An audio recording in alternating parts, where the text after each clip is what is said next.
चलो, अरे no sound ऐसा तो नहीं होगा, नो साउंड बिल्कुल नो साउंड है क्या? आप समझ में आ रही है बात? चलो यहां से हम लोग स्टार्ट करते हैं। Which one is correct? जल्दी से मुझे बताते जाओ कौन सा करेक्ट आ रहा है, कौन सा करेक्ट आ रहा है। Number one correct, number one correct, number one correct. No sound, no sound. अरे यार आज अब साउंड आ रही है, आवाज आपकी बिल्कुल करेक्ट है। ओके चलो अब मुझे बताओ क्या होगा इसका आंसर। चलो मैं आपको बताता हूं इसका आंसर एक्चुअली क्या होना है। Smoking cigarettes is injurious to health और smoking cigarettes are injurious to health. Last जो मैंने आपको बताया था कि फ्लाइंग एयरप्लेन्स आर डेंजरस और फ्लाइंग एयरप्लेन्स इज डेंजरस, उस कॉन्टेक्स्ट को, अगर उस ग्रामेटिकल रूल को अगर आप ध्यान में लेकर के इसको करेंगे ना तो वो गलत हो जाएगा। क्योंकि सारे फ्लाइंग एयरप्लेन्स का वो जो रूल आपका लगा था, जेरेंट वाला जो एक रूल अप्लाई हुआ था वहां पे, ठीक है, एडजेक्टिव वाला, वो जनरली वहां ये रूल सब में अप्लाई नहीं होता है। जैसे कि मैंने पूछा था फ्लाइंग एयरप्लेन्स, ध्यान में देना, ठीक है, एकदम एकदम एकदम समझना अच्छे से।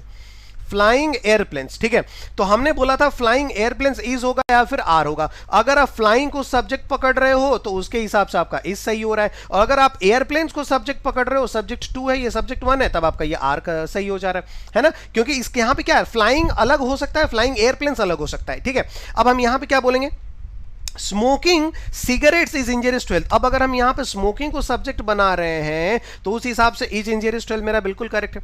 और अगर हम यहां पे इन दोनों को एक साथ ले रहे हैं, स्मोकिंग सिगरेट्स को अगर एक साथ ले रहे हैं, है ना, पहले मैंने क्या कहा था कि फ्लाइंग एयरप्लेन्स इन दोनों को एक साथ, उड़ते हुए जहाज, ठीक है, और मैंने क्या कहा, सिगरेट्स धूम्रपान करना, सिगरेट पीना, जो स्मोक करना वो गलत है। और दूसरा मैं अगर बोला हूं स्मोकिंग सिगरेट्स, तो स्मोकिंग सिगरेट्स कुछ होता है क्या? स्मोक मतलब कि स्मोक करते हुए सिगरेट्स कुछ होता है, स्मोक करते हुए सिगरेट्स ऐसा कुछ होता है, स्मोकिंग सिगरेट्स कुछ मिलता है। हम जब भी बोलते हैं कि स्मोकिंग सिगरेट, तब हम एक्चुअली स्मोकिंग के बारे में बात कर रहे होते हैं कि सिगरेट्स पीना जो वो करीब बात है। लेकिन पीते हुए सिगरेट को कुछ मतलब होता है, जैसे उड़ते हुए जहाज, पीते हुए सिगरेट, इसका कोई लिटरल मीनिंग कुछ आएगा? कुछ नहीं आएगा। तो जाहिर सी बात है नंबर 1 करेक्ट है हमारा, और नंबर 2 हमारा यहां पे एरर हो जा रहा है। Getting my point? क्लियर होगी बात? ठीक है, इतना सबको समझ में आ गया? आगे बढ़े भाई, इंटरेस्टिंग फैक्ट सबको आ गया समझ में। चलो नंबर 1 क्वेश्चन की तरफ आते हैं, और ये रहा आपका नंबर 1 क्वेश्चन जो हमने कल आपको दिया था। जल्दी से मुझे बताएं इसका आंसर क्या होगा।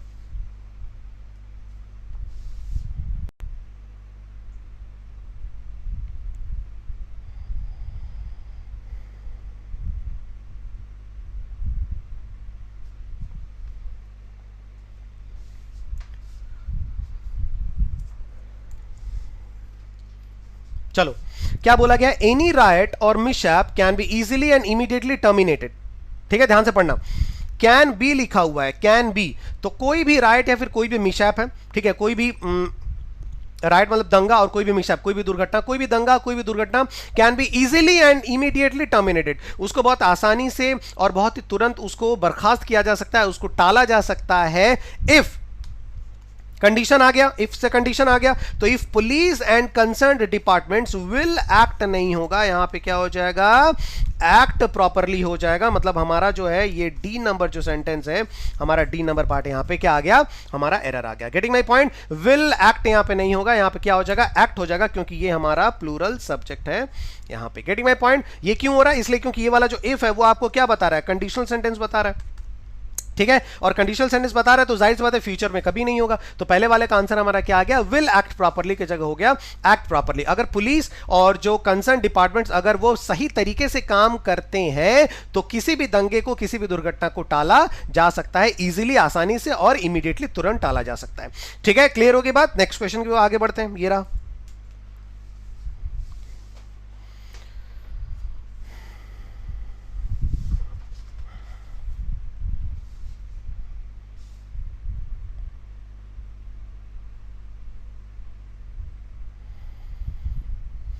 सेशन थोड़ा सा लेट से शुरू हुआ भाई, due to some technical glitches, ठीक है, लेकिन उसके बदले भाई ऐसा मत करो कि यार आप लोग फिर शेयर ही नहीं कर रहे हो, ठीक है, तो एक बार फटाफट से शेयर कर दें, क्योंकि कभी कभी हो जाती है प्रॉब्लम। भाई तुम लोग तो ऐसा कर रहे हो, लग रहा है कि मतलब देखो, the salient data available on malnutrition, the salient data, इसका मतलब कि जो एग्जैक्ट, जो भी एक विशेष डेटा आपको मिला, और ये डेटा हमेशा क्या है आपका, आपको पता है, मैं हमेशा आपको बोलता हूं इसको प्लूरल सब्जेक्ट मान करके चलना है। So the data available on malnutrition, malnutrition, कुपोषण के ऊपर जो डेटा है, जो अवेलेबल डेटा है, डेपिक्ट्स अब मीनिंग पता हो ना हो, इतना पता चल गया कि डेपिक्ट्स लगा हुआ है मतलब ये सिंगुलर वर्ब है, एस लगा हुआ है मतलब ये सिंगुलर वर्ब है, तो जाहिर सा तो प्लूरल सब्जेक्ट के लिए सिंगुलर वर्ब तो लगता नहीं है, तो जाहिर सी बात है ये डेपिक्ट्स हमारा यहां पे गलत आ गया और यहां पे हमारा हो जाएगा डेपिक्ट हो जाएगा, क्योंकि हमें प्लूरल वर्ब की जरूरत है। So the salient data available on malnutrition depict, ठीक है, डेपिक्ट क्लियरली, डेपिक्ट का मतलब क्या होता है, रिप्रेजेंट। सो ये बिल्कुल क्लियरली रिप्रेजेंट करते हैं, क्या रिप्रेजेंट करते हैं, where should our governments concentrate our future programmes, कि हमारी सरकारों को, जितनी भी अलग अलग 5 साल बाद सरकारें जो है वो चेंज होती हैं, उन सारे गवर्नमेंट्स को, उन सारे सरकारों को कहां पे हमारे फ्यूचर मतलब किन फ्यूचर प्रोग्राम्स पे अपने सारे के सारे ध्यान को कॉन्सेंट्रेट करना चाहिए। ये तो हो गया पहला एरर हमारा, यानी कि नंबर बी हमारा जो है वो पहला एरर आ गया। उसके बाद मैंने आपको क्या कहा था, कल ही पढ़ाया था ना कि WH के बाद आप 2 फॉर्मेट अप्लाई कर सकते हैं, एक तो ऑक्सिलरी, उसके बाद आएगा सब्जेक्ट, उसके बाद आएगा मेन वर्ब, और दूसरा आएगा सब्जेक्ट, उसके बाद आएगा ऑक्सिलरी, और उसके बाद आएगा मेन वर्ब। मतलब मेन वर्ब और मेन वर्ब इन दोनों का जगह जो है बिल्कुल एकदम फिक्स है। अब या तो WH के बाद ऑक्सिलरी फिर सब्जेक्ट, या तो WH के बाद पहले सब्जेक्ट फिर उसके बाद ऑक्सिलरी। अब इन दोनों में आएगा कब, अब ध्यान दो, ये आएगा तब जब लास्ट में क्वेश्चन मार्क हो, मतलब इंटरोगेटिव सेंटेंस हो, और ये आएगा तब जब लास्ट में अफर्मेटिव सेंटेंस हो। तो यहां लास्ट में क्या लिखा हुआ है, अफर्मेटिव है, मतलब WH के बाद ये रहा WH, उसके बाद हम सबसे पहले क्या लिखेंगे, ये आ गया ऑक्सिलरी, आवर कमेंट्स, ये आ गया आपका सब्जेक्ट, और कॉन्सेंट्रेट ये आ गया आपका मेन वर्ब। तो जाहिर सी बात है WH के बाद पहले क्या लिखेंगे, सब्जेक्ट, फिर ऑक्सिलरी लिखेंगे, तो शुड आवर गवर्नमेंट्स की जगह क्या हो जाएगा, ये पूरा गलत है, और इसकी जगह हो जाएगा, क्या हो जाएगा, इसकी जगह हो जाएगा, एक तो हमारा बी नंबर गलत आ गया, दूसरा हमारा सी नंबर भी यहां पे गलत आ जाएगा। तो इसकी जगह आपका क्या होगा, इसकी जगह हो जाएगा आवर गवर्नमेंट शुड, ठीक है, ये हमारा बिल्कुल करेक्ट हो जाएगा। समझ में आया, आज बहुत ज्यादा क्वेश्चन है भाई, तो एक बार थोड़ा जल्दी जल्दी हम लोग समझने की कोशिश करते हैं, ठीक है, क्योंकि ये सारे सेंटेंसेस हो चुके हैं, तो बस आप लोगों को सिर्फ एक जो है क्लिक करना है, ठीक है। ऐसी बात नहीं है कि हो सकता है कि कुछ बच्चे हमारे साथ नए जुड़े हुए हो, तो वो कल का सेशन एक बार जरूर देख लेंगे, और जितने भी बच्चे जुड़ रहे हैं ना नए, जिन्होंने चैनल को सब्सक्राइब नहीं किया, वो काइंडली एक बार सब्सक्राइब जरूर करेंगे और शेयर कर दें यार, ठीक है। 500 बच्चे देख रहे हैं, मैं समझ सकता हूं 15 मिनट लेट से थोड़ी सी क्लास स्टार्ट हो पाई है, थोड़े टेक्निकल आज प्रॉब्लम्स हो गए, तो बट दैट्स ओके भाई, उसके लिए इतनी सजा मत दो यार, ठीक है, थोड़ा सा आप लोग शेयर जरूर करते हैं, ठीक है। आगे बढ़ते हैं हम लोग नेक्स्ट क्वेश्चन की तरफ, आगे बढ़ के जल्दी बताइए।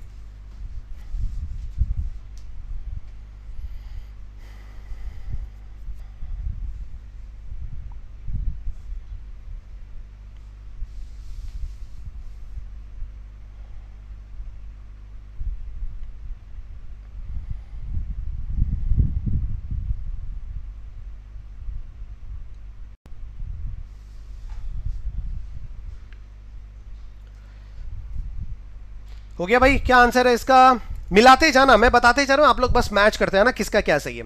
इट इज शॉकिंग, ये बहुत ही आश्चर्यजनक बात है, इट इज शॉकिंग, बहुत ही सरप्राइजिंग है, बिल्कुल से एक करेक्ट आगे।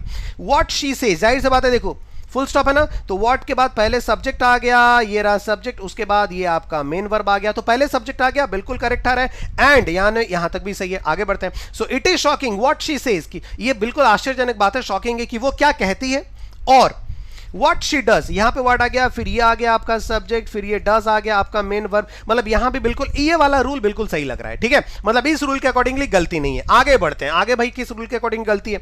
सो इट इज शॉकिंग, ये बिल्कुल सरप्राइजिंग है कि व्हाट शी सेज, यह आ गया पूरा का पूरा सब्जेक्ट 1, कि वो क्या कहती है, ये पूरा सब्जेक्ट, और व्हाट शी डज, ये पूरा आ गया आपका सब्जेक्ट 2। मतलब यह है कि वो क्या कहती है और वो क्या करती है, ये इनकॉम्प्रिहेंसिबल है, मतलब क्या कहती है और वो क्या करती है, ये दोनों चीजें जो है इनकॉम्प्रिहेंसिबल है, मतलब बिल्कुल समझ से बाहर है, एक ऑर्डिनरी माइंड के, ऑर्डिनरी इंसान के समझ के बिल्कुल बाहर है। तो जाहिर सी बात है ये आर जो है यहां पे नहीं होगा, इस आर के जगह यहां पे, सॉरी इस के जगह यहां पे क्या हो जाएगा, आर हो जाएगा, क्योंकि हमें प्लूरल वर्ब की जरूरत है। क्यों, इसलिए क्योंकि देखो सब्जेक्ट 1 एंड से ऐड किया गया है, इसको एंड से कंजंक्शन से ऐड किया है, और दोनों अलग अलग सब्जेक्ट हैं, इसका मतलब what she says and what she does, ये दोनों अलग अलग हैं। व्हाट शी वो क्या कहती है, व्हाट शी डज वो क्या करती है, ठीक है, और एंड से जोड़ दिया गया, मतलब ये अगर पूरा हम पार्ट पकड़ें तो ये प्लूरल सब्जेक्ट हो गया। प्लूरल सब्जेक्ट के लिए हम क्या लगाएंगे, प्लूरल वर्ब लगाएंगे, और इसलिए इसके जगह वहां पे आर हो जाएगा। ठीक है, क्लियर हो गई बात, ऑलराइट, सबको समझ में आ गया। बेसिक चीजें कंप्लीट करें, मतलब किस तरीके से आगे बढ़ना है, सब्जेक्ट कौन सा है, ये देखो हमेशा याद रखो, सब्जेक्ट वर्ब अग्रीमेंट ठीक है, वर्ब चैप्टर और टेंस चैप्टर ये बिल्कुल एकदम कंठस्थ एकदम होना चाहिए, मतलब एकदम मतलब देखते ही आपको समझ में आए और बिल्कुल तोड़ो। व्हाट शी सेज ये अलग हो गया, इसके बाद ये करेंगे, इसके बाद बेसिक फाउंडेशन कंप्लीट रहना चाहिए इंग्लिश में, अदरवाइज थोड़ी सी मुश्किल होगी क्योंकि रूट से ही हम लोगों को पढ़ना है। ठीक है, चलो आगे बढ़ते हैं। और ये आप देख लें भाई 23 अप्रैल, आज 21 हो गया है आपका, सिर्फ 2 दिन बाकी हैं। परसों ये batch, the day after tomorrow we are actually going to launch this particular batch. पहली क्लास होगी 12 बजे से 2 बजे के तक, 2 घंटे तक, 2 आवर्स की ये डेली क्लास है आप सबके लिए, याद रखिएगा 2 घंटे क्लास है। और बहुत सारे बच्चों ने इस बैच को ज्वाइन किया है, आप भी इस बैच को ज्वाइन कर सकते हैं ऐप के थ्रू, याद रखिएगा Y194 कोड ऐप के थ्रू इस्तेमाल करिएगा तो टोटल 35% का डिस्काउंट हो जाएगा और 518 रुपीज में आप इस बैच को ज्वाइन कर सकते हैं। याद रखने वाली बात यह है कि 23 तारीख जो है वो लास्ट डेट है, याद रखिएगा, क्लास मैंने शुरू कर दी। सो 23rd, the entire 23rd till 12 o'clock, मतलब 12 बजे रात तक आप इस बैच को, पर्टिकुलर बैच को ज्वाइन कर सकते हैं। 24 से शायद इस बैच के लिंक जो है वो मतलब इनवैलिड कर दिया जाएगा। तो याद रखिए 23 तारीख आपके पास टाइम है। हर जगह कम से कम जिन्होंने अभी तक ज्वाइन नहीं किया, आप एक बार जरूर उन्हें बोले। फोकस करना है यहाँ पे कि हम लोगों को बेसिक और फाउंडेशन हम लोग स्ट्रॉन्ग करके चलेंगे, तो प्लीज प्लीज आप सारे बच्चों को जरूर बताएंगे। इसके अलावा आप देख सकते हैं टेस्ट सीरीज पे, ये मैं हमेशा बात कहता हूं कि आप चाहे कोई बैच ले ना लो, लेकिन टेस्ट सीरीज आपको जल्दी लेना है। ऐप के थ्रू टेस्ट सीरीज भी आप लें। Y194 से अगर टेस्ट सीरीज लेते हैं 35% आपको ऑफ मिल रहा है। इसका मतलब हो रहा है कि बहुत ही नेग्लिजिबल या फिर एक बहुत ही मिनिमल अमाउंट में आप टेस्ट सीरीज ले सकते हैं, ठीक है, और उनको प्रैक्टिस कर सकते हैं। बहुत सारे क्वेश्चंस आपके पास हो जाएंगे, ठीक है, ऑलराइट। और याद रखिएगा उसके बाद 12 बजे से आज जो है 12 PM, याद रखिएगा, आशीष सर सुन रहे होंगे कहीं ना कहीं से, सो 12 बजे जो है वो आशीष सर के क्लास में जुड़ना मत भूलिएगा। आज याद रखिएगा ट्यूसडे TTS में वो क्लास लेते हैं 12 बजे, ठीक है, और MWF में पीयूष सर क्लास लेते हैं सुबह 12 बजे, ठीक है। तो आज आशीष सर का टर्न है, तो एक बार जल्दी आ जाइएगा आशीष सर के क्लास में सुबह 12 बजे MCQ सेशन में, ठीक है। चलिए आगे बढ़ते हैं, नेक्स्ट क्वेश्चन।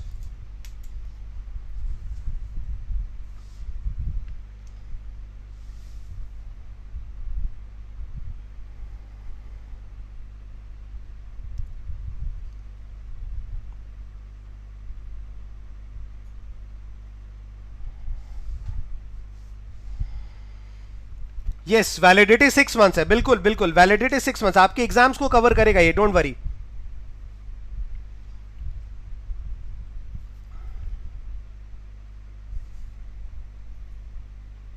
लड्डू गोपाल क्या पूछ रहे हो? देखो, nobody else but some Komali young woman, Komali का मतलब होता है ब्यूटीफुल, ठीक है। सो nobody else मतलब और कोई नहीं बट कुछ सुंदर महिलाओं ने सम कोमली यंग विमेन लिखा हुआ है। विमेन मतलब कि प्लूरल सब्जेक्ट हो गया, ठीक है। अब उसके साथ हमने क्या कर दिया, हैव प्लेड, बिल्कुल करेक्ट आ गया, हैव प्लेड ये भी करेक्ट आ रहा है, ए नंबर करेक्ट है, बी नंबर भी करेक्ट है। So nobody else but some comely young women, मतलब और किसी ने नहीं लेकिन कुछ सुंदर महिलाओं ने उसके साथ जो है वो क्या किया, उसके साथ मजाक किया है, ठीक है। बट इट इज पिटिएबल, लेकिन काफी सोचनीय वाली बात है, ये काफी दयनीय बात है। क्या दयनीय बात है? He is not understanding it, कि वो इसे समझ नहीं रहा है। अब आपको याद रख लो, मैं एक आपको बात बता दूं, ध्यान तो नहीं, सारे सारे गलत हैं, सबके आंसर्स गलत हैं क्योंकि राइट आंसर अभी तक मुझे मिला नहीं है।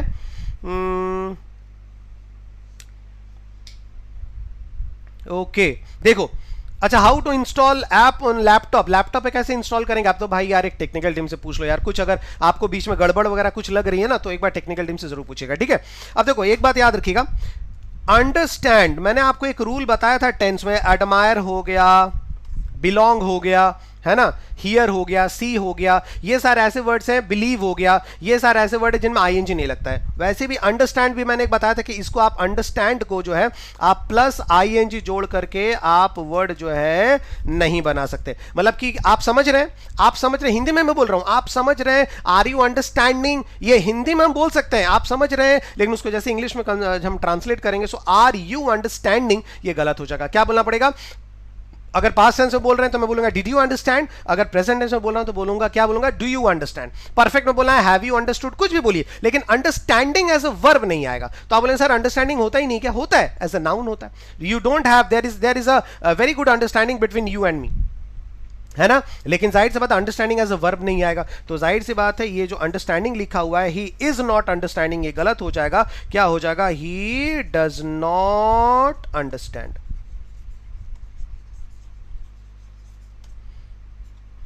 ठीक है। क्या हो जाएगा?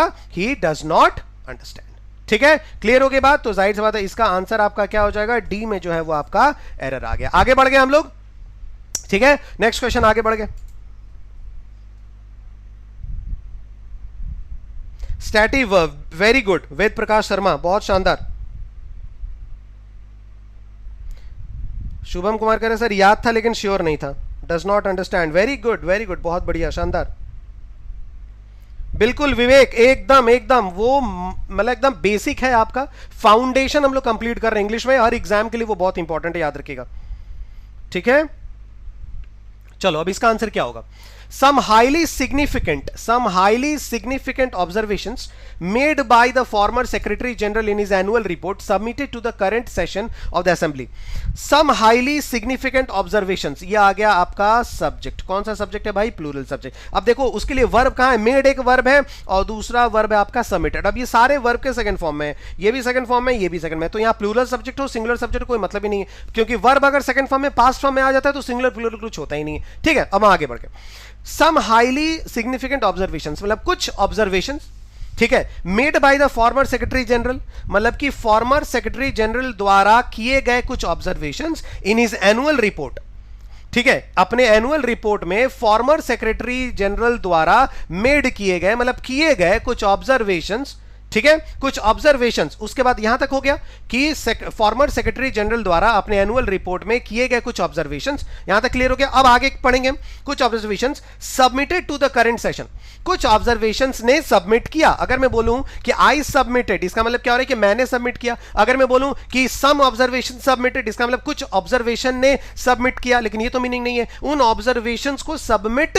किया गया असेंबली में, मतलब उन ऑब्जर्वेशंस को सबमिट किया गया। तो ये जो पैसिव वॉइस जो है ना, ये जो पैसिव वॉइस, इस तरीके के जो क्वेश्चंस आते हैं वो आपके एसबीआई आईबीपीएस में बहुत इंपॉर्टेंट है, याद रखिएगा, ठीक है। तो आपको समझना पड़ेगा कि कहां पे हमें पैसिव वॉइस का इस्तेमाल करना है। जैसे कि observations made by the former secretary general, मतलब फॉर्मर सेक्रेटरी, भूतपूर्व सेक्रेटरी जनरल द्वारा किया गया ऑब्जर्वेशन, ठीक है, उस ऑब्जर्वेशन को सबमिट किया गया। ऑब्जर्वेशन ने खुद सबमिट नहीं किया, ऑब्जर्वेशन को सबमिट किया गया। तो जाहिर सी बात है यहां पे आपका were submitted to the current session of the assembly सही हो जाएगा, मतलब ऑप्शन सी जो है हमारा यहां पे एरर आ गया, ठीक है। आर मेड बाई नहीं होगा, क्योंकि अगर आप देखो दो चीज हो सकता है, अगर आप आर मेड बाई करते हैं तो सबमिटेड का लोकेशन यहां पे सही नहीं लगेगा। जैसे some highly significant observations are made by, अभी तक सही लग रहा है कि कुछ जो हाईली सिग्निफिकेंट ऑब्जर्वेशंस हैं वो किए गए, ठीक है, ऑब्जर्वेशंस किए गए, observations are made by former secretary general in his annual report, यहां तक आ गया। अब सबमिटेड टू द करंट, अब इसका सब्जेक्ट कहां है, सब्जेक्ट तो नहीं है। हां, अगर यहां पे एंड लिखा होता या कॉमा लिखा होता तो आप समझ सकते थे कि हां भाई दो वर्ड है, ऑब्जर्वेशंस को मतलब मेड भी किया गया, ऑब्जर्वेशंस को किया भी गया और उसके बाद उनको सबमिट भी कर दिया। अगर यहां पे कॉमा होता या फिर एक एंड होता तो आप समझते कि हां भाई ये ऑब्जर्वेशन कॉमन सब्जेक्ट है, उसके लिए पहला मेड आया है, दूसरा सबमिटेड आया, लेकिन यहां पे ना तो कॉमा है ना तो एंड है। समझ में आ रही है बात, क्लियर हो गया, इसलिए यहां पे वर सबमिटेड बिल्कुल करेक्ट आंसर हो जाएगा। Alright, getting my point, clear हो गया। आगे बढ़ते हैं, नेक्स्ट क्वेश्चन।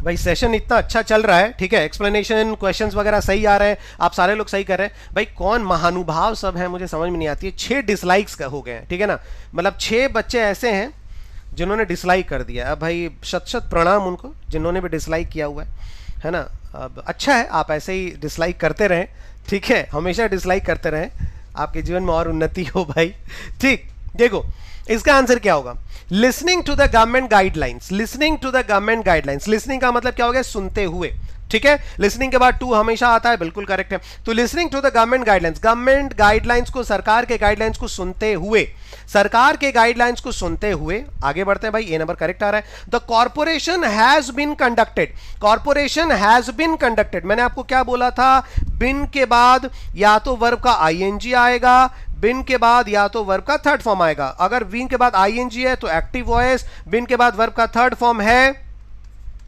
तो पैसिव वॉइस। इसका मतलब क्या हो रहा है, अगर मैं बोलूं कि मैंगो हैज बीन इटन, खाया गया है, ऐसे बोलना पड़ेगा। So corporation has been conducted, corporation ने कंडक्ट किया, कॉर्पोरेशन को कंडक्ट किया गया है। हैज बीन कंडक्टेड मतलब कंडक्ट किया गया है। सो कॉर्पोरेशन को कंडक्ट किया गया, ये तो गलत हो जाएगा। कॉर्पोरेशन ने कंडक्ट किया है, क्या कंडक्ट किया है, कुछ क्लीनलीनेस ड्राइव्स, मतलब कि साफ सफाई के कुछ अभियानों को कंडक्ट किया है। इसका मतलब कि कॉर्पोरेशन, ये जो हैज बीन लिखा हुआ है, ये हैज बीन हटाना पड़ेगा। क्या बोलना पड़ेगा कि गवर्नमेंट के गाइडलाइंस को सुनते हुए कॉर्पोरेशन ने कंडक्ट किया है। The corporation has conducted cleanliness drives. समझ में बात आ रही है? इतना क्लियर हो गया कि the corporation has conducted cleanliness drive. इसका मतलब ये कॉर्पोरेशन आपका यहां पे सब्जेक्ट हो गया, कंडक्टेड यहां पे मेन वर्ब का थर्ड फॉर्म हो गया, और ये आपका ऑक्सिलरी हो गया, और ये आपका ऑब्जेक्ट हो गया, सारी की सारी चीजें। ठीक है, तो अगर ऐसे लिखा होता कि क्लीनलीनेस ड्राइव्स, तब बोल सकते थे have been conducted by the corporation, ऐसे बोल सकते थे। ठीक है, इसका मतलब यहां पे हमारा आंसर क्या हो गया, नंबर बी जो एक हमारा आंसर आ गया। ठीक है, क्लियर हो गया। आगे बढ़े हम लोग भाई, आगे बढ़े।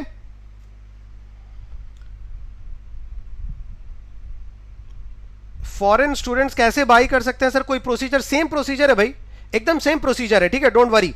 और हैज बीन अगर आपको नहीं लिखना है तो ओनली कंडक्टेड लिख दो, वो भी सही है कि the corporation conducted cleanliness drive, anything you can write, but has been नहीं होगा यहां पे। ठीक है, आगे बढ़ के भाई, आगे बढ़े हम लोग, आगे बढ़े। क्या हो गया, क्या हो गया? ओके, आगे बढ़ रहे भाई, एक मिनट। ये next question,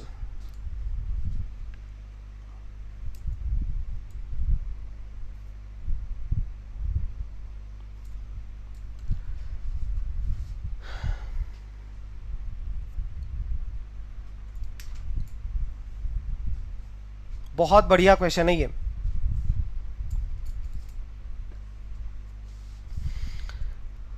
several members of the US Congress, ठीक है, यूएस कांग्रेस के कुछ मेंबर्स हैं, एंड यूएस मैन्युफैक्चरर्स, और वहां के कुछ जो निर्माता, जो मैन्युफैक्चरर्स हैं, जो ठीक है, उत्पादक कंपनीज हैं, उन लोगों ने क्या किया, हैव अर्ज। तो जाहिर सी बात है, हैव क्यों लिखा हुआ है, क्योंकि प्लूरल सब्जेक्ट है। कुछ कांग्रेस के मेंबर्स, पार्लियामेंट के मेंबर्स, और कुछ वहां के यूएस मैन्युफैक्चर जो कंपनीज हैं उनके मेंबर्स, उन लोगों ने हैव अर्ज, उन लोगों ने रिक्वेस्ट किया है ट्रम्प को। तो भाई ए नंबर, बी नंबर बिल्कुल करेक्ट लग रहा है। ठीक है, ट्रम्प को रिक्वेस्ट किया है, क्या रिक्वेस्ट किया, नॉट टू विदड्रू। विदड्रू आपका वर्ब का सेकंड फॉर्म है। क्या होता है, एक होता है आपका विड्रॉ, दूसरा होता है विड्रू, और तीसरा होता है विड्रॉन।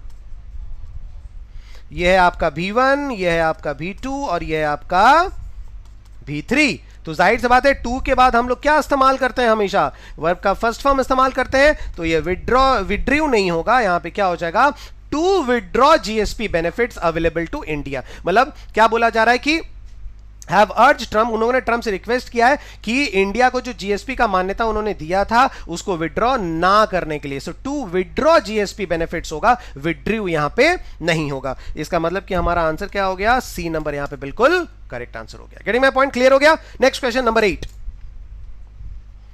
आज यूट्यूब में भारी प्रॉब्लम चल रही है यार।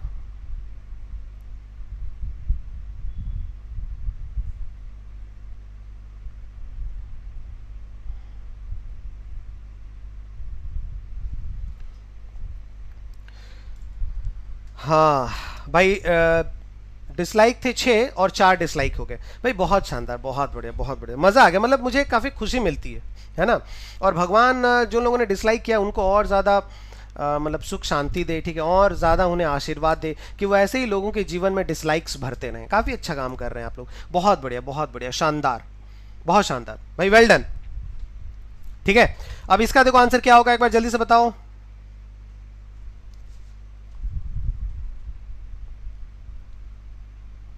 देखो, after a US president through a presidential proclamation, मतलब कि एक प्रेसिडेंशियल प्रोक्लामेशन, एक प्रेसिडेंशियल घोषणा पत्र के द्वारा एक प्रेसिडेंट ने क्या किया, विड्रॉ। अब विड्रॉ मैंने क्या बताया था लास्ट क्लास में, लास्ट क्वेश्चन में, विड्रॉ फर्स्ट फॉर्म है। तो अगर आफ्टर अ यूएस प्रेसिडेंट, एक यूएस प्रेसिडेंट, ये हो गया आपका सब्जेक्ट, ठीक है, सिंगुलर सब्जेक्ट है। तो भाई सिंगुलर सब्जेक्ट के साथ अगर आप प्रेजेंट फॉर्म भी लिखेंगे तब भी विड्रॉज लिखना पड़ेगा, पास्ट फॉर्म लिखेंगे तो विड्रू लिखना पड़ेगा, लेकिन विड्रॉ जो है ये तो आपका वर्ब का फर्स्ट फॉर्म है।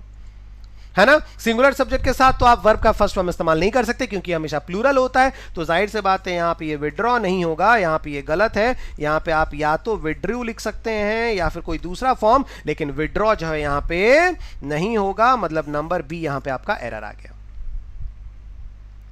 ठीक है, क्लियर आ गया। आगे बढ़ते हैं यहां पे कि एक प्रेसिडेंट ने क्या किया, विड्रॉ कर दिया थ्रू अ प्रेसिडेंशियल प्रोक्लामेशन। एक प्रेसिडेंट के घोषणा पत्र के द्वारा एक यूएस प्रेसिडेंट ने क्या किया, ड्यूटी फ्री बेनिफिट्स जो इंडिया को थे उन सबको विड्रॉ कर लिया। उसके बाद क्या हुआ, Indian government termed the move. उसके बाद क्या हो गया कि जो भारतीय सरकार थी उसने इस स्टेप को, उसने इस मूव को, उसने इस चाल को क्या टर्म किया, अनफॉर्चुनेट, काफी दुर्भाग्य जो है वो इस क्या बता रहे हैं, इस टर्म को, इस मूव को उसने कहा कि ये बहुत ही दुर्भाग्यपूर्ण बात है। बट लेकिन ये प्रॉमिस किया, क्योंकि देखो यहां पे टर्म्ड लिखा हुआ है, वर्ब का सेकंड फॉर्म होगा, विड्रू वर्ब का सेकंड फॉर्म होगा, तो वाव यहां पे नहीं होगा। जाहिर सी बात है यहां पे भी आपका क्या हो जाएगा, वर्ब का सेकंड फॉर्म हो जाएगा। बट वाउड मतलब कि ये मतलब क्या बोलते हैं उसको, ये वचन भी दिया to protect the country's national interest. लेकिन उसके साथ साथ ये तो जरूर बताया भारत की सरकार ने कि ये काफी दुर्भाग्य वाली बात है कि जो ड्यूटी फ्री बेनिफिट जो इंडिया को मिले थे वो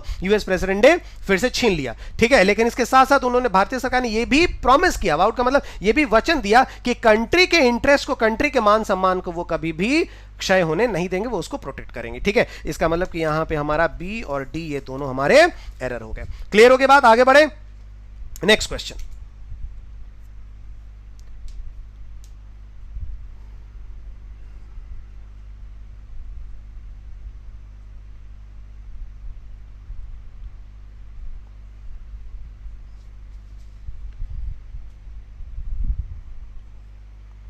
देखो अब इसका आंसर क्या होगा, सेम है। इन एंशिएंट डेज, पुराने दिनों में, चिल्ड्रन टोल्ड मेनी स्टोरीज, बच्चे बहुत स्टोरी बोला करते थे। बच्चे स्टोरी बोला करते थे या बच्चों को स्टोरी बोला जाता था, तो क्या हो जाएगा, चिल्ड्रन वर टोल्ड, बच्चों को बोला जाता था, मतलब पैसिव वॉइस। और ये आपके प्रीवियस ईयर का ही है, प्रीवियस ईयर का ही है एरर करेक्शंस आपको देखो किस तरीके से। सो इन एंशिएंट डेज, पुराने जमाने में, पुराने दिनों में, children were told many stories, बच्चों को बहुत ज्यादा स्टोरीज बोली जाती थी, टू इम्पार्ट विजडम, ताकि उनमें विजडम, बुद्धि, जो बुद्धि है वो इम्पार्ट उन्हें प्रोवाइड किया जा सके, and to increase their knowledge, और उनके ज्ञान को और बढ़ाने के लिए। तो जाहिर सी बात है यहां पे आपका आंसर क्या हो गया, नंबर बी बिल्कुल यहां पे आपका सही आंसर हो गया। ठीक है, आगे बढ़ते हैं भाई नेक्स्ट क्वेश्चन की तरफ, क्वेश्चन नंबर 10।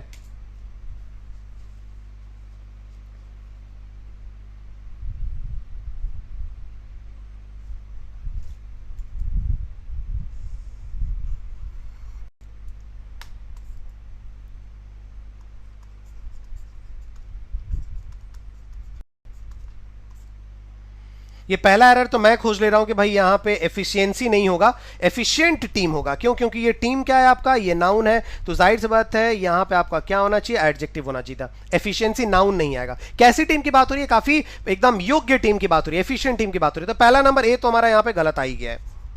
ठीक है, आगे वाले एरर्स आप बताओ, आगे वाले एरर्स बताओ। देखो, N efficient team of social worker, social worker की एक टीम ने, रिप्लेनिश का मतलब मैं बता चुका था सुबह वोकैब के सेशन में, इसका मतलब होता है फिल कर देना, है ना। कोई भी खाली जगह है उसको फिल कर देना, स्पेशली कोई बर्तन वगैरह आप उसमें कोई सामान फिल कर दे रहे हैं, जैसे ग्लासेस वगैरह हैं उनमें कोल्ड ड्रिंक या फिर कोई चीज, पानी वगैरह आप फिर से भर दे रहे हैं, refill, that is replenish, refill that is replenish. ठीक है, तो क्या बोला है, उस सोशल वर्कर की टीम ने जो है खाली ट्रेस को भर दिया है, सोशल वर्कर की टीम ने भरा है, तो जाहिर सी बात है यहां पे हैव नहीं होगा, यहां पे क्या हो जाएगा, यहां पे आपका हैज सही हो जाएगा, मतलब कि आपका ए नंबर गलत है और बी नंबर भी आपका गलत आ गया। गेटिंग माय पॉइंट, क्लियर हो गई बात, हैज यहां पे सही आंसर। बहुत ही शानदार क्वेश्चन चाहिए, इनको ध्यान में देना। ठीक है, नेक्स्ट क्वेश्चन ये रहा,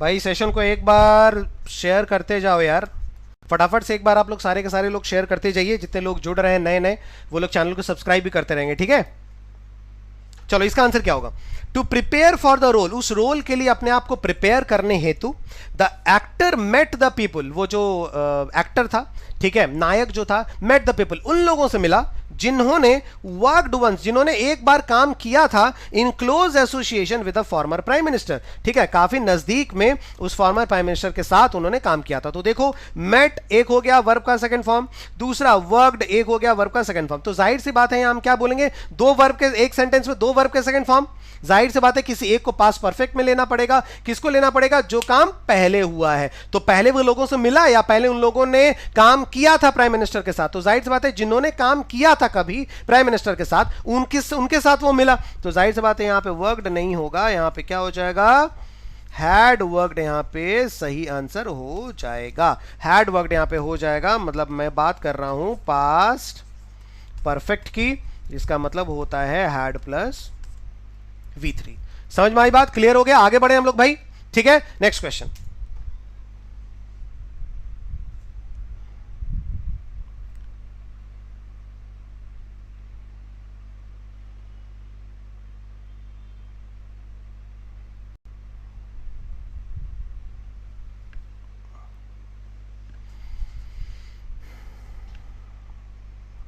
अच्छा आज दिन कौन सा है, आज दिन जो है वो है आपका 21 अप्रैल, है ना। और दिन कौन सा है आज का, दिन है आज का ट्यूसडे है ना। मुझे लग रहा है कि ये 10 AM से लेकर के 11 AM के बीच, है ना, ये 10 से 11 AM के बीच 21 अप्रैल को 2020 को मंगलवार के दिन, मुझे लग रहा है कि मेरे मतलब काफ़ी ज़्यादा जो है लोग जो है मतलब दुश्मन बनते जा रहे हैं ना। देखो पहले 6 था डिसलाइक, उसके बाद 10 हुआ, उसके बाद 16 हो गए, है ना। अरे बहुत बढ़िया बहुत बढ़िया, भगवान उनको धन धान्य से परिपूर्ण करे, सुख शांति दे उनके लाइफ में, ठीक है, और उन्हें और ज़्यादा मतलब वैभवशाली बनाए ताकि वो और ज़्यादा डिसलाइक कर सकें, है ना। चलो बहुत बढ़िया। देखो द अर्थ्स क्रस्ट, अब यहां पे क्या बात हो रही है, फ्लोट ओवर, इसका मतलब कि अर्थ का जो क्रस्ट है फ्लोट ओवर, यहां पे बात किसकी हो रही है, यहां पे अर्थ के क्रस्ट की फ्लोट ओवर है कोर ऑफ मोल्टन रॉक, ये जो है तैर रही है, अर्थ का जो बिल्कुल बाहरी जो आवरण क्रस्ट जो है वो तैरता है। इसका मतलब क्या हो रहा है कि हम यहां पे अर्थ के क्रस्ट की बात कर रहे हैं, तो जाहिर सी बात है ये हमारा कौन सा सब्जेक्ट होगा, सिंगुलर सब्जेक्ट होगा, क्योंकि ओनली क्रस्ट है, तो उसके लिए जो वर्ब आएगा वो भी हमारा क्या आएगा, सिंगुलर वर्ब आएगा। तो जाहिर सी बात है फ्लोट नहीं होगा, यहां पे क्या हो जाएगा, फ्लोट्स हो जाएगा सिंगुलर वर्ब। मतलब समझ में आया। कभी कभी क्या होता है ना कि सेंटेंस इतने बड़े होते हैं, ठीक है, कि आपको देखने से लग जाता है अरे बाप ये तो बहुत बड़ा सेंटेंस है, ये मेरे से नहीं होगा, ये मेरे से नहीं होगा, बहुत ही बड़ा सेंटेंस है, इसको हटाओ भाई, है ना। लेकिन ऐसा नहीं, आप सेंटेंस को जब पढ़ रहे हो तो देखना स्टार्ट में ही इसके कितने एड्स मिल गए। The earth crust floats over a core of molten rock and some of its parts have a tendency to move with respect to one another. समझ में आ रही है बात, क्लियर हो गया, आगे बढ़े भाई हम लोग, ठीक है। नेक्स्ट क्वेश्चन की तरफ हम लोग आगे बढ़ते हैं। नेक्स्ट क्वेश्चन ये रहा 13,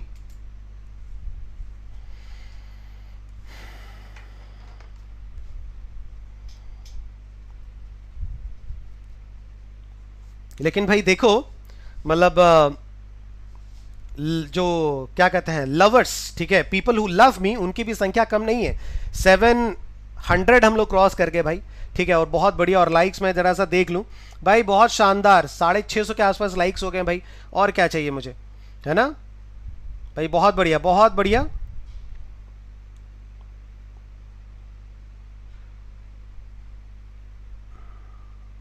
चलो इसका आंसर क्या होगा, देखो इस तरीके के क्वेश्चन स्पेशली आपके एसबीआई में बहुत ज्यादा आते हैं, बहुत ज्यादा आते हैं इस पर। इट मस्ट नोट, इसका मतलब क्या हो गया, इट, अगर मैं बोलूं आई नोट, इसका मतलब कि मैं नोट करता हूं, ठीक है। अगर मैं बोलूं इट नोट्स, इसका मतलब क्या हो रहा है कि यह नोट करता है। अगर मैं बोलूं इट मस्ट नोट, मतलब इसको जो है नोट करना चाहिए, ऐसा तो नहीं है, इस बात को नोट करना चाहिए, इस बात को नोट करना चाहिए। तो यहां पे क्या होगा, इट मस्ट बी नोटेड यहां पे हो जाएगा। मतलब हम किसकी बात कर रहे हैं, पैसिव वॉइस की बात कर रहे हैं। किसकी बात कर रहे हैं, पैसिव वॉइस की। इट मस्ट नोट नहीं, इट मस्ट का मतलब होता है कि इट जो है कोई सामान है या फिर कोई इंसान है और उसको जो है कोई बात नोट करनी चाहिए, ऐसी बात नहीं है। यहां बोला गया है कि ये वाली जो बात है ना, ये वाली जो बात है, इस चीज को आपको नोट करके रखना चाहिए, मतलब ध्यान में रखना चाहिए। समझ में बात आ रही है, क्लियर हो रहा है। इसका मतलब ये हो रहा है कि पहले वाला जो आपका एरर यहां पे मिल चुका है कि इट मस्ट बी नोटेड, कि इस बात को जरूर ध्यान में रखना चाहिए, रखा जाना चाहिए। It must be noted that,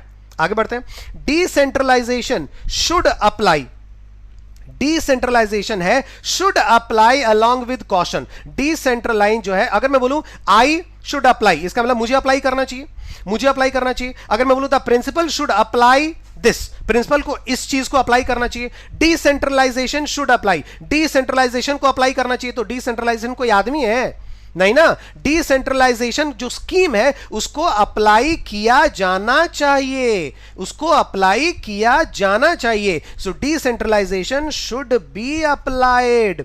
क्या होगा? Decentralisation should be applied. ये जो शुड अप्लाई है, ये अप्लाई खत्म हो जाएगा और इसकी जगह आ जाएगा शुड बी अप्लाइड। क्या हो जाएगा?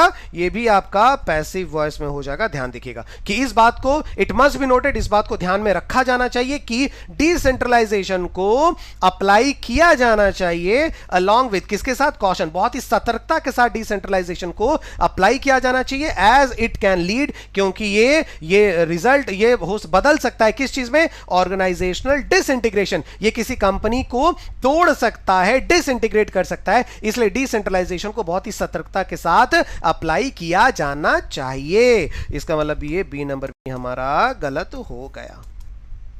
ठीक है, क्लियर हो गई बात? आगे बढ़े नंबर 14। चलो,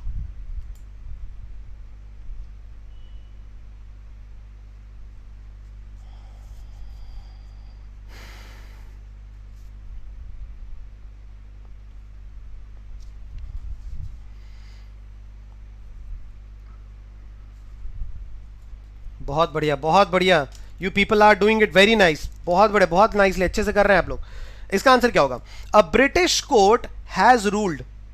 ब्रिटिश कोर्ट ने ये रूल किया है। ब्रिटिश कोर्ट ने क्या किया? ये ऑर्डर दिया है भाई। ठीक है, हैज रूल्ड, हैज के बाद यहां पे आपका वर्ब का थर्ड फॉर्म हो जाएगा भाई। बहुत बढ़िया, बहुत शानदार। हैज रूल्ड दैट, उसने ये रूल किया है कि British arms sales, British arms sales मतलब ब्रिटिश के हथियारों को, ब्रिटिश आर्म्स, इसका मतलब कि इंग्लैंड ब्रिटिश के आर्म्स, ठीक है, sales to Saudi Arabia, arms sales to Saudi Arabia, इसका मतलब कि सऊदी अरेबिया को ब्रिटिश आर्म्स के, ब्रिटिश के हथियारों की जो खरीद बिक्री है, जो खरीद बिक्री है अनलॉफुल, वो इलीगल है, वो इलीगल है। तो जाहिर सी बात है उन सारे खरीद बिक्री की बात हो रही है। तो यहां पे ये हमारा प्लूरल सब्जेक्ट आ गया। ध्यान दो, मैं बाकी सारी चीजें हटा रहा हूं यहां पे। ठीक है, बाकी सारी चीजें हटा रहा हूं। तो क्या बोला जा रहा है? दैट के बाद यहां से नया सेंटेंस शुरू हो गया, ब्रिटिश आर्म्स सेल्स। इसका मतलब कि सऊदी अरबिया को ब्रिटिश हथियारों की जो सेल्स है, जो बहुत सारे मोड्स में खरीद बिक्री, सेल्स की बात की गई, प्लूरल सब्जेक्ट, वो सेल्स अनलॉफुल थी, मतलब वो इलीगल थी। तो ये वियर वर्ड यहां पे गलत है। दूसरा वर्ब यहां पे इस्तेमाल होगा, वर वर्ड इस्तेमाल हो जाएगा, ऑक्सिलरी, ये सही वर्ड है। वियर जो वर्ड यहां पे लिखा गया है वो हमारा गलत लिखा गया। देखो कितना अलग सेंटेंस है ये बिल्कुल अलग तरीके का सेंटेंस। और मैं आपको बता दूं, ये आपका आया हुआ था आईबीपीएस क्लर्क। ठीक है, क्लियर हो गया? नंबर 14, 14 क्वेश्चन हम लोगों ने कर लिया। नेक्स्ट क्वेश्चन करने जा रहे हैं।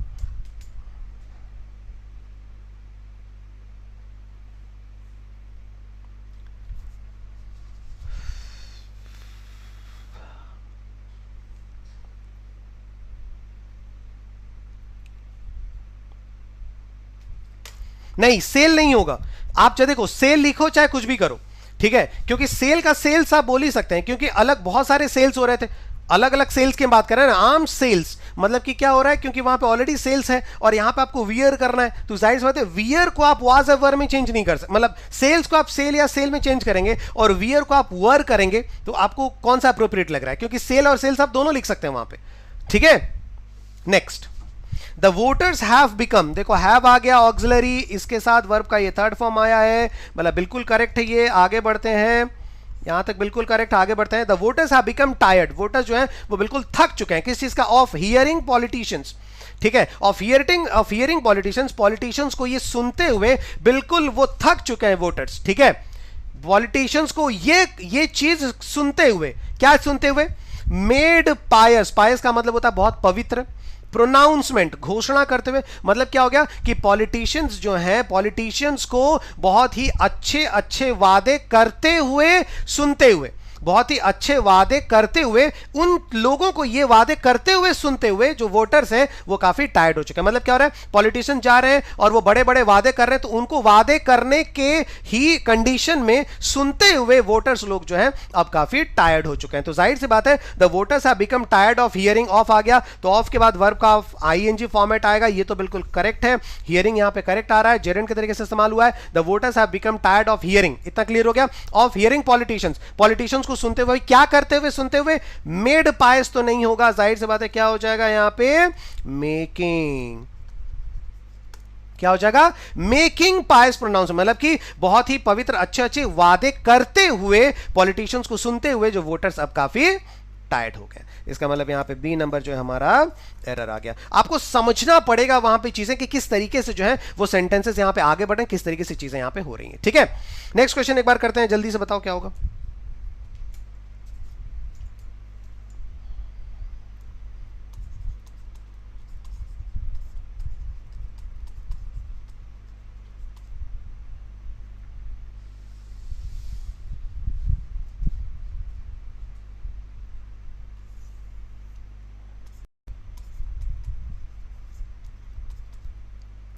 प्रीपोजिशन के बाद क्या होता है, वर्ब का आईएनजी फॉर्मेट लगता है। तो देखो क्या लिखा हुआ है, बिलीव इट और नॉट, विश्वास करो चाहे मत करो। इट्स पॉसिबल, ये बिल्कुल संभव है। टू लाफ, हंसना बिल्कुल संभव है। विदाउट, के बिना हंसना बिल्कुल संभव है। तो किसके बिना हंसना संभव है, विदाउट एक्सपीरियंस ऑफ फनी। देखो अगर केवल इतना लिखा रहता विदाउट एक्सपीरियंस, तब सही होता। विदाउट एक्सपीरियंस, या तो विद आया, विदाउट के बाद आप नाउन लिखो, विदाउट एक्सपीरियंस, तब सही होता। लेकिन एक्सपीरियंस ऑफ फनी इवेंट, आप फनी इवेंट को एक्सपीरियंस कर रहे हैं, इसका मतलब एक्सपीरियंस यहां पे किस तरीके से इस्तेमाल किया गया है, वर्ब के तरीके से, है ना। अगर आप इसको नाउन के तरीके से इस्तेमाल कर रहे हो तो क्या लिखेंगे, without experiences of a funny event, तब ये एक्सपीरियंसेस नाउन हो जाएगा। क्लियर। लेकिन यहां पे जैसे लिखा हुआ है कि without experience of funny event, एक फनी इवेंट को एक्सपीरियंस करते हुए, इसका मतलब यहां पे एक्सपीरियंस कैसे इस्तेमाल हुआ है, वर्ब से। और अगर विदाउट के बाद हम वर्ब लिख रहे हैं तो आईएनजी फॉर्मेट में लिखेंगे, मतलब यहां पे एक्सपीरियंस नहीं होगा, यहां पे हो जाएगा एक्सपीरियंसिंग। क्या हो जाएगा, एक्सपीरियंसिंग हो जाएगा, मतलब बी नंबर हमारा यहां पे एरर आ गया। गेटिंग माय पॉइंट, इतना क्लियर आ गया, समझ में आ गई बात। जिस तरीके से चीजें, एक्सप्लेनेशन सही लग रहा है तो एक बार यस से लेकर बता देंगे, yes sir explanation is okay, समझ में चीजें आ रही हैं, बहुत बढ़िया, शानदार।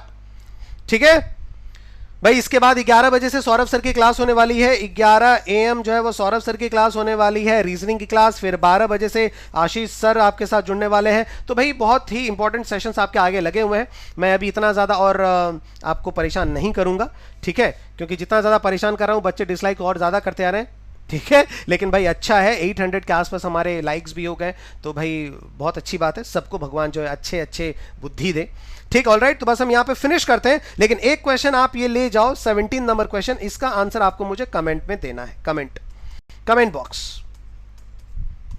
ठीक है। अभी हम लोग वीडियो फिनिश करेंगे, यहाँ पे जैसे वीडियो हम लोग फिनिश करेंगे तो इसका आंसर आपको मुझे कहाँ पे देना है, आपको मुझे कमेंट बॉक्स में यहाँ पे मुझे देना है कि इसका आंसर क्या होगा, ठीक है। मल्टीपल एरर्स हैं, या फिर सिंगल एरर हो सकते हैं, या फिर नो एरर भी हो सकता है। तो क्या आंसर होगा, क्वेश्चन नंबर 17 का आंसर मुझे देना है। सारे लोग आंसर देंगे, याद रखिए। सिर्फ आप यहाँ पे आते हो और मैं यहाँ पे बेवकूफ की तरह आता हूँ और पढ़ा के चला आता हूँ, ऐसा नहीं है, ठीक है। आते हैं तो जो काम दे रहे हैं वो आपको करना है।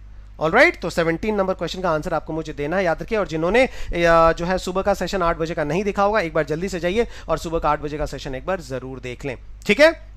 बस आज के सेशन में सिर्फ इतना ही है, मिलते हैं आपसे दूसरे दिन, नेक्स्ट डे सुबह फिर से एडिटोरियल वोकैब के साथ। तब तक अच्छे से रहिए, thank you very much and God bless you everyone.